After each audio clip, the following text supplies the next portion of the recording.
Hello दोस्तों, राधे राधे। वनवास की अवधि समाप्त हो जाने के बाद जब पांडवों ने दुर्योधन से अपना राज्य वापस मांगा तो दुर्योधन ने राज्य लौटाने से स्पष्ट इनकार कर दिया।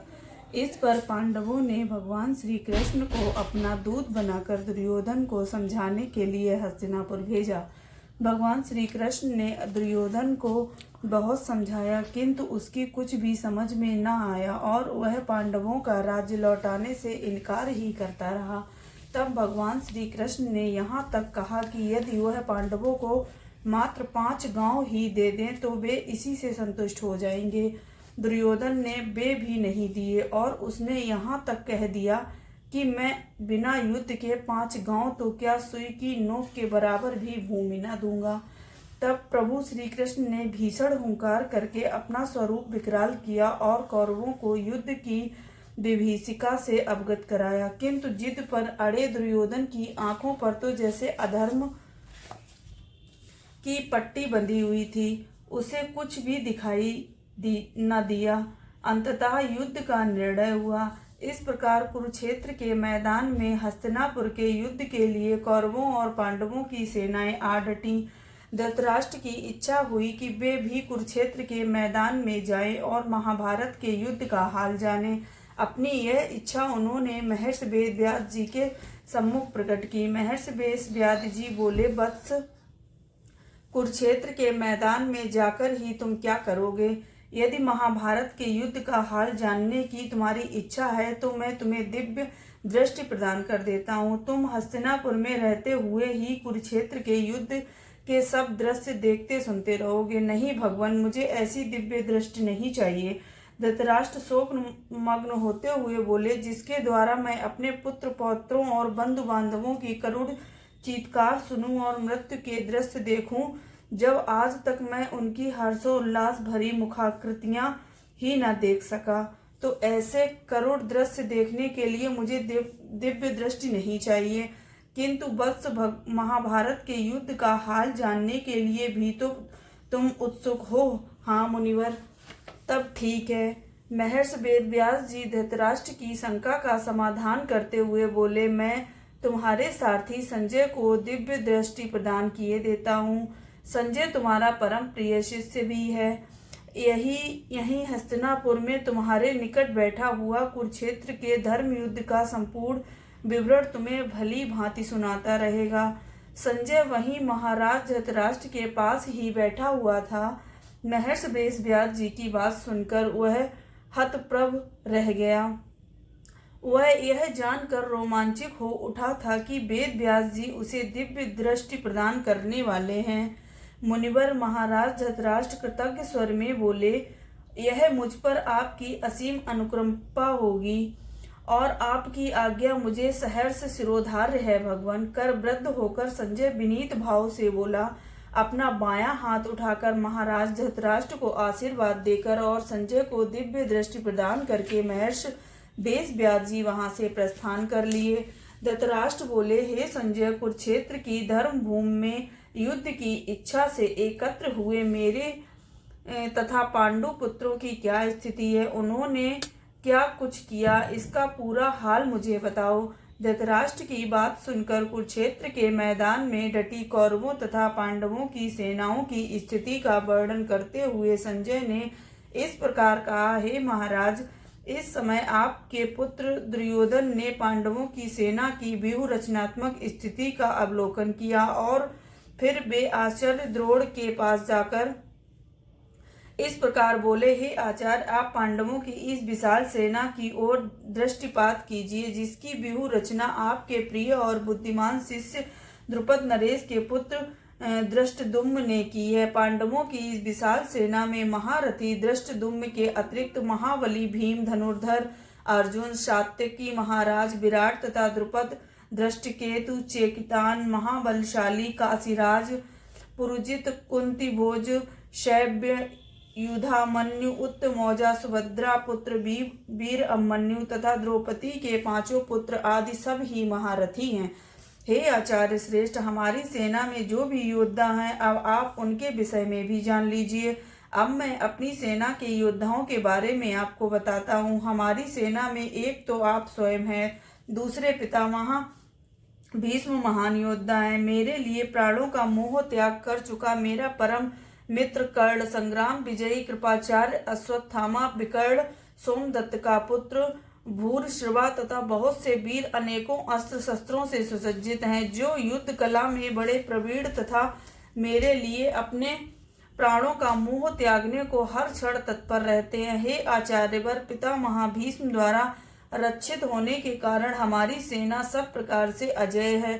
दूसरी ओर पांडवों की सेना का रक्षक भीम है, अतः पांडव सेना को जीतना हमारे लिए सुगम है। हमारी सेना 11 अक्षौहिणी सेना का परिणाम है, जबकि पांडवों की सेना केवल 7 अक्षौहिणी ही है। पांडवों की इस सेना पर इस प्रकार हम सरलता से विजय प्राप्त कर सकते हैं। इसके पश्चात दुर्योधन ने अपनी सेना के योद्धाओं से संबोधित होकर कहा, आप सभी लोग अपने अपने मोर्चे पर सतर्क रहते हुए सेनापति पितामह भीष्म की सब ओर से रक्षा करें। द्रोणाचार्य को संबोधित करके दुर्योधन द्वारा कहे गए वचनों को सुनकर कौरवों के सेनापति पितामह भीष्म ने सिंह की तीव्र गर्जना वाला ऐसा प्रतापवान शंखनाद किया, जिससे दुर्योधन के हृदय में हर्ष उत्पन्न हो। इसके पश्चात देखते ही देखते शंख, नगाड़े, ढोल, मृदंग तथा नरसिंगा आदि रणवाग बजने लगे। इन सभी रणवागों का संवेद स्वर बड़ा ही भयंकर प्रतीत होता था। राजन, संजय बोला, अब मैं आपको पांडवों की सेना का हाल कह सुनाता हूँ। पांडव सेना में श्वेत अश्वों से युक्त उत्तम श्रेणी के रथ पर सत्य स्वरूप श्री कृष्ण सारथी के रूप में तथा धनुर्धर अर्जुन भक्त के रूप में आरूढ़ हैं। कौरव सेना का शंखनाद सुनकर उन्होंने भी शंख ध्वनि की। श्री कृष्ण ने अपना विख्यात शंख पांचजन्य तथा अर्जुन ने देवदत्त नामक शंख बजाया। इसी के साथ ही महाबली भीम ने, पौड़ धर्मराज युधिष्ठिर ने, अनंत विजय सहदेव ने, मणि पुष्पक तथा नकुल ने सुघोष नामक शंख से शंख ध्वनि की। श्रेष्ठ धनुष धारण करने वाले काशीराज महारथी शिखंडी, धृष्टद्युम्न राजा विराट, अजय सात्विकी राजा द्रुपद, द्रौपदी के 5 पुत्रों तथा सुभद्रा के पुत्र महाबाहु ने भी अपने अपने शंखों से शंख ध्वनि की। इन शंखों के संवेद निनाद के स्वर से पृथ्वी और आकाश कंपायमान हो उठे तथा इससे धृतराष्ट्र के पुत्रों के हृदय विदीर्ण हो उठे। हे राजन, संजय ने धर्मभूमि कुरुक्षेत्र का वर्णन करते हुए महाराज धृतराष्ट्र से कहा। इसके पश्चात कपिध्वज अर्जुन ने रथ पर ही खड़े होकर धृतराष्ट्र पुत्रों को सेना सहित देखा और अपना धनुष उठाकर हरिकेश भगवान श्री कृष्ण से इस प्रकार कहा, हे अविनाशी अच्युत, मेरे रथ को दोनों सेनाओं के मध्य ले जाकर खड़ा कीजिए। मैं उन लोगों को भली भांति देखना चाहता हूँ जो मुझसे युद्ध करने को तत्पर हैं। मैं देखना चाहता हूँ कि दुर्बुद्धि दुर्योधन का युद्ध में कल्याण चाहने वाले कौन कौन राजा उनकी सेना में सम्मिलित हुए हैं। कुरुक्षेत्र की धर्मभूमि पर दिव्य दृष्टि से दृष्टिपात करते हुए संजय ने महाराज धृतराष्ट्र से इस प्रकार कहा, हे राजन, गुड़ाकेश, अर्जुन के यह कहने पर हरिकेश ने दोनों सेनाओं के मध्य उस स्थान पर रथ ले जाकर खड़ा कर दिया जहां पर पितामह भीष्म, गुरु द्रोणाचार्य तथा अन्य राजा युद्ध करने को तत्पर खड़े थे। तत्पश्चात भगवान श्री कृष्ण अर्जुन से बोले, इस युद्ध भूमि में एकत्र हुए कौरवों को भली भांति देख लो। इसके बाद प्रथा पुत्र अर्जुन ने उन दोनों ही सेनाओं में स्थित पिता के भाइयों, चाचाओं, पितामहों, आचार्यों, मामाओं, भाइयों, पुत्रों, पौत्रों, मित्रों, ससुरों तथा अन्य बहुत से आत्मीय जनों को देखा। इस प्रकार उन खड़े हुए युद्ध को तत्पर बंधु बांधवों को देखकर अर्जुन का हृदय गहन करुणा और विषाद से भर उठा और वह भाव विह्वल होते हुए भी भगवान श्री कृष्ण से बोला, हे कृष्ण, युद्ध करने को तत्पर खड़े हुए इन आत्मीय जनों को देखकर मेरे अंग प्रत्यंग शिथिल हो रहे हैं। मेरा मुख सूख रहा है और मेरे शरीर में रोमांच युक्त कंपन होने लगे हैं। मेरे हाथों से गांडीव छूट रहा है, मेरी त्वचा में जलन सी होने लगी है तथा मेरा मन भ्रमित हो उठा है। मैं स्वयं को इतना निर्मल अनुभव करने लगा हूँ कि अब मुझ में खड़ा होने की भी सामर्थ्य नहीं है रही। हे केशव, मुझे सभी लक्षण प्रतिकूल लग रहे हैं तथा युद्ध में आत्मीय जनों का संहार करके मुझे अपना कल्याण होता भी दृष्टिगोचर नहीं हो रहा। हे कृष्ण, युद्ध में अपने ही आत्मीय जनों का संहार करके मैं विजय, राज्य तथा सत्ता सुख को नहीं प्राप्त करना चाहता। हे गोविंद, इस प्रकार के राज्य तथा सत्ता सुख का क्या प्रयोजन है जो अपने ही आत्मीय जनों का संहार करके प्राप्त हो। हम जिनके लिए राज्य, भोग तथा सुख आदि की इच्छा रखते हैं, वे ही सभी धन तथा जीवन की आशा को त्याग कर युद्ध करने को तत्पर खड़े हैं। युद्ध क्षेत्र में गुरुजन, ताऊ, चाचा, दादा, मामा, ससुर, पुत्र, पौत्र, साले तथा अन्य संबंधी युद्ध के लिए तत्पर खड़े हैं। हे मधुसूदन, ये मेरे आत्मीय जन यदि मेरा वध करना चाहें तब भी, और यदि इनके अलावा मुझे त्रिलोकी का राज्य मिले तब भी मैं इनका संहार नहीं करूंगा। फिर भला पृथ्वी लोक के राज्य की तो बात ही क्या है।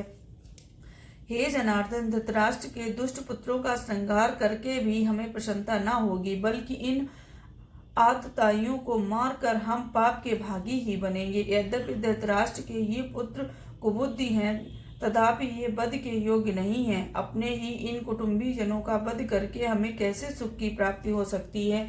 राज्य के लोभ बस इनका चित्त भ्रष्ट हो गया है। इसी कारण ये कुल का नाश करने वाले दोषों तथा मित्रों के साथ कपट करने वाले पापों को नहीं देखते। किंतु हे जनार्दन, हम तो कुल का नाश करने वाले दोषों को भली भांति जानते हैं। तब हम लोगों को तो इस पाप से दूर रहने का विचार करना ही चाहिए। हे मधुसूदन, कुल का नाश हो जाने से सनातन कुल धर्म नष्ट हो जाते हैं। सनातन कुल धर्म के नष्ट हो जाने से संपूर्ण कुल को पाप आच्छादित कर लेता है। तब हे कृष्ण, पाप के अत्यधिक बढ़ जाने से कुल स्त्रियां धर्म मार्ग से च्युत होने लगती हैं। हे वैष्णव, कुल की स्त्रियों के धर्म मार्ग से च्युत हो जाने के कारण वर्ण संकर संतति उत्पन्न होती है। इस प्रकार की वर्ण संकर संतति ही कुल घातियों को तथा संपूर्ण कुल को नरक में ले जाती है। और केवल इससे यही दोष उत्पन्न नहीं होते, बल्कि श्राद्ध, तर्पण आदि क्रियाओं का भी लोप हो जाता है। इस कारण पितर भी उत्तम लोकों से च्युत होकर अधोगति को प्राप्त होते हैं। हे जनार्दन, इस प्रकार जिसने अपने कुल का नाश किया, उसने जितने भी पाप किए वे सभी उस कुलनाशक के सिर पर होते हैं, और ऐसा कुलघाती अनंत काल तक नरक में वास करता है। हमने कुछ ऐसा ही सुना है। अहो, यह कितनी शोकपूर्ण बात है कि हम लोग बुद्धिमान हैं, किंतु फिर भी राज्य का, सत्ता सुख के लोभ के कारण भयंकर पाप की ओर उन्मुख हुए हैं और अपने ही कुल का विनाश करने को तत्पर हैं। यदि मुझ शस्त्रहीन और रणभूमि में शस्त्रधारी धृतराष्ट्र के पुत्रों का सामना न करने वाले का वे संहार भी कर दें तो यह संहार भी मेरे लिए अति शुभकारी होगा।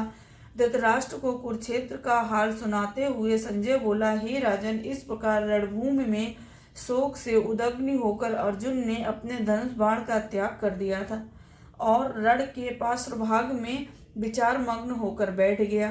इत श्रीमद् भगवद गीता रूपी उपनिषद एवं ब्रह्म विद्या तथा योग शास्त्र विषयक श्री कृष्ण और अर्जुन के संवाद में अर्जुन विषाद योग नामक पहला अध्याय समाप्त हुआ। बोलो राधे राधे। प्रथम अध्याय का महात्मन जानते हैं कि इससे हमें क्या सीख मिलती है। देखिए, भगवान भोलेनाथ पार्वती माता को इस अध्याय के बारे में क्या बताते हैं। इसको सुनने से, पढ़ने से हम लोगों को क्या लाभ होता है। एक बार की बात है कि कैलाश पर्वत पर भगवान शिव तथा माता पार्वती विचरण कर रहे थे। विचरण करते करते एकाएक माता पार्वती के मन में एक शंका उठी, हे देवेश, आप सभी तत्वों को ममर्ग ज्ञाता हैं और आपकी कृपा से मैंने धर्म कर्म के अनेक गूढ़तम रहस्यों का ज्ञान प्राप्त किया है, किंतु बार बार एक जिज्ञासा मन को शांत करने लगती है। भोले भंडारी मंद मंद मुस्कुराते हुए बोले, कौन सी जिज्ञासा देवी। भगवान पार्वती भगवान शिव के प्रभा मंडल को निहारते हुए बोली, वह कौन सा रहस्य है जिसके आनंद में आप सदैव आनंदित रहते हैं। देवी, वह रहस्य गीता का ज्ञान है, जिसका श्रवण करने से श्री हरि भगवान विष्णु में भक्ति और आसक्ति बढ़ती है। हे भोले भंडारी, पार्वती विनीत भाव से बोली, आपकी कृपा से मुझे श्री विष्णु से संबंधित अनेक प्रकार के सद्वचन सुनने का सौभाग्य प्राप्त हुआ है। अब मैं गीता का महात्मन सुनने की प्रबल इच्छा रखती हूँ। कृपया मुझे गीता महात्मन अवश्य सुनाइए, जिसके चिंतन से आप सदैव आनंदित रहते हैं। हे उमा, गीता के महात्मन के विषय में मैं तुमको अवश्य बताऊंगा। यदि तुम इस विषय में जानने की जिज्ञासा रखती हो तो मैं तुम्हें एक प्राचीन कथा सुनाता हूँ, ध्यान पूर्वक सुनो। पार्वती ने अपना ध्यान एकाग्र करके भगवान शिव के वचनों पर लगा दिया। तब भगवान शिव इस प्रकार कहने लगे। एक बार क्षीर सागर में भगवान श्री हरि विष्णु शेष नाग की सैया पर विराजमान थे। उस समय समस्त लोगों को आनंद प्रदान करने वाली भगवती मुस्कान सजाए हुए निद्रा मग्न प्रतीत हो रहे थे। तब देवी लक्ष्मी ने उन्हें निद्रा से जगाने का प्रयास करते हुए कहा, भगवान, आप संपूर्ण जगत का पालन करते हुए भी अपने ऐश्वर्य के प्रति उदासीन से होकर शेष सैया पर इस क्षीर सागर में निद्रा मग्न प्रतीत हो रहे हैं, इसका क्या कारण है? तब भगवान श्री विष्णु बोले, हे प्रिय लक्ष्मी, मैं तुमको अवश्य ही निद्रा में मग्न प्रतीत होता हूँ, किंतु उस अवस्था में भी मैं तत्व का अनुसरण करने वाली अंतर्दृष्टि के द्वारा अपने ही महेश्वर तेज का साक्षात्कार कर रहा होता हूँ। इसी महेश्वर तेज का योगी जन भी अपनी कुशाग्र बुद्धि के द्वारा अपने अंतःकरण में नित्य दर्शन करते रहते हैं। यही महेश्वर तेज वेदों का सार तथा गीता का ज्ञान है। यह तेज अजर अमर प्रकाश स्वरूप आत्म स्वरूप रोग शोक से रहित अखंड आनंद का पुंज निष्पन्द तथा दैत्य भाव से पूरी तरह रक्षित है।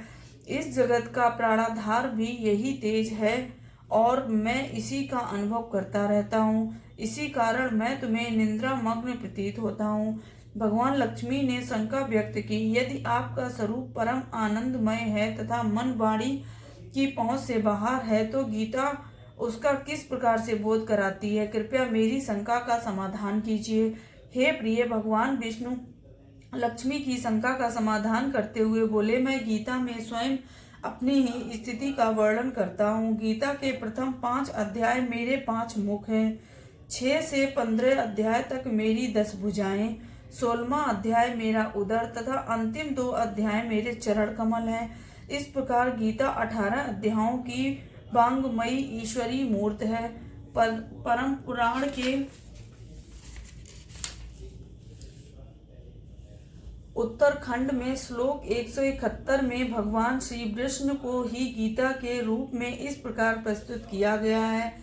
श्रृणु सुरेणु पश्यामि गीतासु स्थितिमात्मना वक्त्राणि पंच जानीहि पंचध्यायानुक्रमात् दशाध्यायान् भुजंश च मुकंदरम द्वौपदाम भुजे एवं अष्टादशाध्यायी भांडमयी मूर्तिरेश्वरी।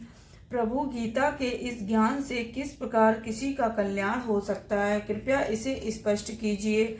हे सुमुखी, गीता के ज्ञान मात्र से भयंकर पापों का ही सहज ही नाश हो जाता है। निर्मल बुद्धि वाला जो पुरुष गीता के एक या आधे अध्याय अथवा एक आधे अथवा चौथाई श्लोक का भी नित्य प्रतिदिन पठन श्रवण करता है, वह सुशर्मा के समान ही मुक्त को प्राप्त होता है। भगवान लक्ष्मी ने उत्कंठित होकर पूछा, यह सुशर्मा नामक व्यक्ति कौन था और किस प्रकार से इसकी मुक्ति हुई?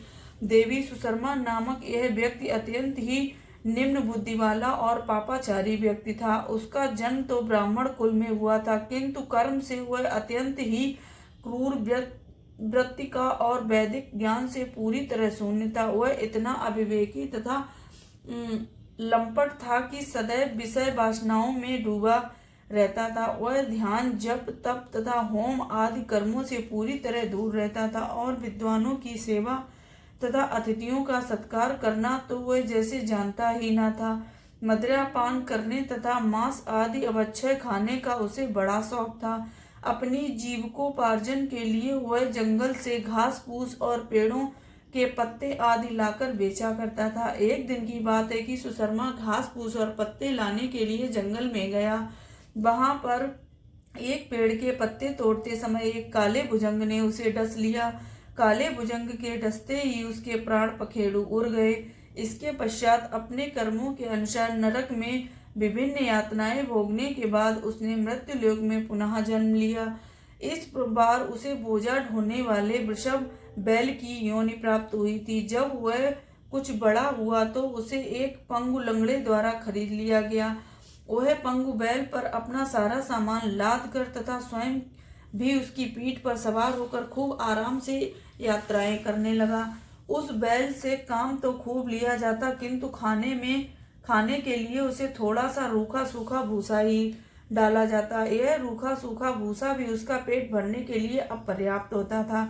अधिक काम के दबाव तथा कम भोजन मिलने के कारण बैल का शरीर धीरे धीरे जर्जर होता गया।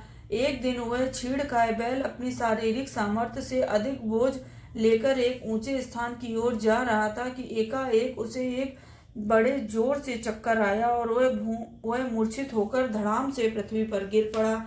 वह बैल इतना निर्बल हो चुका था कि बीच बीच में होश में आकर वह तड़पने लगता और फिर मूर्छित हो जाता। ऐसा लगता था कि उसके प्राण निकलने वाले थे, किंतु प्राण न निकलते थे। इसी बीच कुतूहल बस बहुत से व्यक्ति वहां पर इकट्ठे हो गए और जो भी व्यक्ति उसे देखता ईश्वर से शीघ्र ही उसके प्राण निकलने की प्रार्थना करने लगता। इस प्रकार तड़पते और मूर्छित होते हुए बैल की यह दशा देखकर लोगों के हृदय में दया और करुणा के भाव जाग रहे थे, किंतु कोई भी उसके लिए कुछ न कर पा रहा था।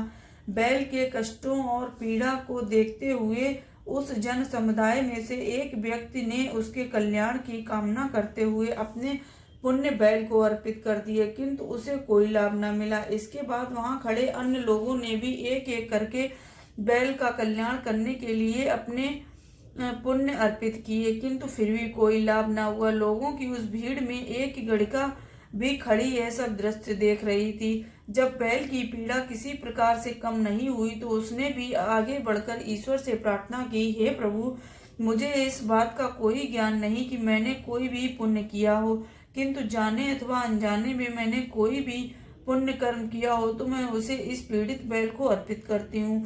प्रभु, इसे मुक्ति प्रदान करो। गड़िका का उस बैल को अपने पुण्य कर्म अर्पित करना था कि तभी उसे सभी कष्टों से मुक्ति मिल गई। शीघ्र ही उसके प्राण शरीर से दुरूह कैद से मुक्त हो गए। इसके पश्चात जब यमदूत उस प्राणी को लिए हुए यमलोक पहुंचे तो उसके कर्मों पर विचार किया गया। अंततः परिणाम आया कि उस गड़का द्वारा अर्पित किए गए पुण्य कर्मों के कारण वह प्राणी पुण्यवान बन गया था। यही विचार कर उसे मृत्युलोक में फिर एक उत्तम कुल और प्रतिष्ठित ब्राह्मण परिवार में जन्म देकर भेज दिया गया। अब सुशर्मा अत्यंत ही निर्मल विचारों वाला, सुंदर और सुवर्णों से संपन्न व्यक्ति था। उसके पिता ने उसकी समुचित शिक्षा व्यवस्था का भी अच्छा प्रबंध किया था। सुशर्मा को अपने पूर्व जन्म की सभी बातें भली प्रकार से याद थी। युवा होने पर सुशर्मा ने सोचा कि उसे उस गड़िका के दर्शन करने चाहिए जिसके पुण्यों के कारण ही मुझे मुक्ति मिली, और उसने वह ज्ञान भी प्राप्त करना चाहिए जिसके कारण एक निकृष्ट प्राणी की भी मुक्ति इतनी सहजता से संभव है।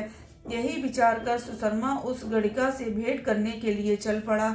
जब सुशर्मा गड़िका के घर जाकर उससे मिला तो उसने पूछा, क्या तुम मुझे पहचानती हो? गड़िका ने उत्तर दिया, मैंने तो अपने जीवन में तुम्हें पहली बार ही देखा है, फिर पहचानने का तो प्रश्न ही नहीं उठता।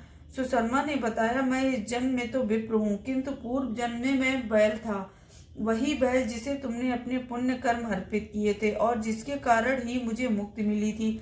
तुम्हारे पुण्यों के कारण ही आज मैं एक उत्तम कुल के विप्र के यहाँ जन्म पा सका हूँ। अब तुम मुझे केवल इतना बता दो कि तुम कौन से महान पुण्य कर्म करती हो जिसके कारण प्राणी की मुक्ति संभव हो जाती है।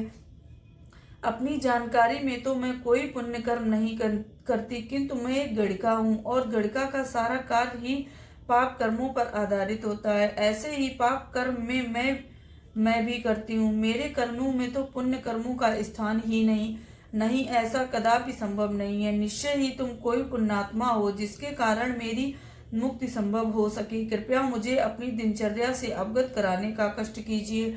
सुशर्मा ने विनीत भाव से गड़का की ओर देखकर कहा, हे विप्र। गड़का कुछ विचार करते हुए बोली, मेरे घर की छत से लटकते इस पिंजरे को तो तुम देख ही रहे हो। इसमें जो तोता है वह नित्य न जाने क्या पढ़ता रहता है। मेरी समझ में तो कुछ नहीं आता, किंतु इसका श्रवण करना मुझे अत्यंत प्रिय है। इसके श्रवण से मुझे परम आनंद की प्राप्ति होती है। शायद इसी में कोई पुण्य छिपा हो। सुशर्मा ने ध्यान से पिंजड़े में बंद तोते की ओर देखा तो उसके निकट आकर पूछा, हे सुक महाराज, तुम नित्य प्रातः किसका पाठ करते हो? तोता बोला, पूर्व जन्म में मैं एक विद्वान ब्राह्मण का पुत्र था। बचपन में ही मेरे पिताजी ने गीता के प्रथम अध्याय को मुझे कंठस्थ करा दिया था। इसी कारण मैं सदैव अपने ज्ञान के अभिमान में चूर रहता था और प्रायः विद्वानों का अपमान करता रहता था। एक दिन मैं एक गीता पाठी ब्राह्मण का अपमान कर बैठा और तब उस ब्राह्मण ने मुझे शाप दिया कि मैं सुख योनि को प्राप्त हूँ। शीघ्र ही प्राणांतांत के पश्चात मैं सुख योनि में आ गया। अभी मैं छोटा ही था कि अपने माता पिता से बिछुड़ गया। अत्यंत दयनीय स्थिति में मैं एक ब्राह्मण को पड़ा मिला। उस दयालु ब्राह्मण ने दया करके मुझे उठाया और अपने घर लाकर एक पिंजरे में रख छोड़ा। वह ब्राह्मण नित्य प्रातः गीता के प्रथम अध्याय का पाठ किया करता था। यद्यपि मुझे पूर्व जन्म से ही गीता का प्रथम अध्याय अच्छी तरह कंठस्थ था, तथापि इस वेद पाठी ब्राह्मण के सहचर्य से यह पाठ और भी अच्छी तरह अभ्यास में आ गया और मैं पुनः इसका अभ्यास करने लगा। एक दिन उस ब्राह्मण के घर में चोरी हो गई। चोर को घर में अन्य सामान तो मिला नहीं, वह मेरा पिंजड़ा ही उठाकर ले भागा। वह गड़का का मित्र था, अतः उस चोर ने पिंजड़े सहित मुझे इस गड़का के हाथों में सौंप दिया। यही कारण है कि मैं इस गड़का के पास रहते हुए भी नित्य प्रातः गीता के प्रथम अध्याय का स्वसर पाठ करता हूँ और उसे यह गड़का बड़े शौक से सुनती है। तब निश्चय ही गड़का के जिस पुण्य के कारण मेरी मुक्ति संभव हुई है, वह गीता के प्रथम अध्याय के श्रवण का ही फल है। सुशर्मा ने गंभीर स्वर में कहा, हाँ निश्चय ही। तोते ने उत्तर दिया। इतना कहकर भगवान विष्णु लक्ष्मी से बोले, हे लक्ष्मी, इस प्रकार तोते के मुख से गीता के प्रथम अध्याय का पाठ सुनकर न केवल एक ब्राह्मण अपितु एक गड़का तक की मुक्ति संभव हुई। इस प्रकार जो प्राणी गीता के प्रथम अध्याय का पठन अथवा श्रवण करता है, श्री हरि विष्णु माता लक्ष्मी को समझते हुए बोले, उसे इस भवसागर को पार करने में किसी प्रकार की कोई कठिनाई नहीं आती। वह बड़े ही सहज ढंग से मुक्ति को प्राप्त करता है। बोलो राधे राधे।